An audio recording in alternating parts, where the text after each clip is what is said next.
রাজধানীর উত্তরায় প্রশিক্ষণ বিমান বিধ্বস্তের ঘটনায় নিহত রজনী খাতুনের দাফন সম্পন্ন হয়েছে। মঙ্গলবার সকাল ৯টার দিকে কুষ্টিয়ার সাদিপুর কবরস্থানে জানাজা শেষে তাকে দাফন করা হয়। এছাড়া নিহত সাইমা আক্তারের মরদেহ গাজীপুর এবং সামিরের মরদেহ বরিশালের মেহেন্দিগঞ্জে দাফন করা হয়েছে। সহকর্মীদের তথ্য ও ছবিতে প্রতিবেদন। স্পেশাল আপনার মানে মজার কিছু, তাই আমার সিক্রেট ম্যাগি স্বাদে ম্যাজিক ফ্রম নেসলে।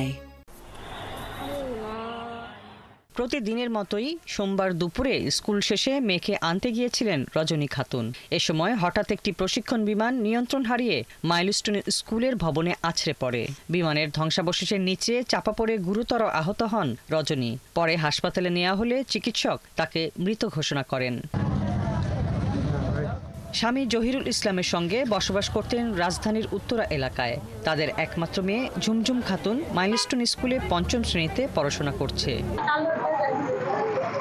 নিহত রজনী মেহেরপুরের গাংনী উপজেলার মঠমুড়া ইউনিয়ন বিএনপির সভাপতি ও বাওয়ারগ্রামের বাসিন্দা আব্দুল হামিদের মেয়ে। তার মৃত্যুতে বাকরুদ্ধ বাবা আব্দুল হামিদ। আপনার নাতনি এখানে একটা বিমান দুর্ঘটনা করেছে।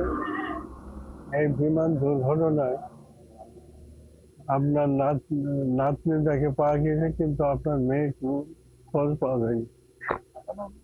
তারপর দীর্ঘ সময় বিভিন্ন হাসপাতালে খোঁজাখুঁজির পর আমার মেয়েটার লাশ সিএমএইচ হাসপাতালে পাওয়া যায়। মেয়েকে বাঁচাতে গিয়ে মায়ের এভাবে অকালে চলে যাওয়ার এই হৃদয় বিদারক ঘটনায় আত্মীয় স্বজন ও গ্রামবাসীর মাঝে শোকের ছায়া নেমে এসেছে। খুব ভালো এবং খুব শান্তশিষ্ট মেয়ে ছিল। মেয়ে হিসাবে খুব ভালো ছিল এবং তার দুটি ছেলে এবং একটি মেয়ে। মেয়েটির জন্য দেখতে যাওয়ার জন্য আনতে গিয়েছিল আর কি। খুবই আমরা মর্মাহত, যেটা আর কি ভাষায় প্রকাশ করার মতো না। এত দুঃখজনক, তিনটা বাচ্চা রেখে আল্লাহ তাআলা তার নিয়ে নিলেন। রজনীর স্বামী জহিরুলের গ্রামের বাড়ি কুষ্টিয়ার দৌলতপুর উপজেলার চর সাদিপুরে। মঙ্গলবার সকালে জানাজা শেষে তাকে দাফন করা হয়। এদিকে বিমান বিধ্বস্তে নিহত সাইমা আক্তারের মরদেহ পৌঁছেছে গাজীপুর মহানগরের ২১ নম্বর ওয়ার্ডের এলাকায়। সাইমা ৩য় শ্রেণীতে পড়ত মাইলস্টোনে।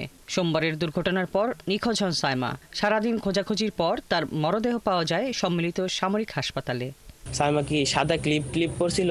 পরে আমি বলি হ্যাঁ, তাও আমি শিওর আম্মুর কাছে যাই না বলতেছি। পরে আম্মুরে আমি ফোন দিলাম যে সাইমা কি এগুলো পড়ছিল? হ্যাঁ এগুলো পড়ছিল। পরে আর কি সেগুলো পরে আমি গেছি যে আর কি ফেস দেখে আমি চিনে ফেলছি যে এটাই আমার বোন ছিল। আমার কলিগ ফোন দিছে, স্কুলে বিমান বিধ্বস্ত হয়েছে দিয়াবাড়ি।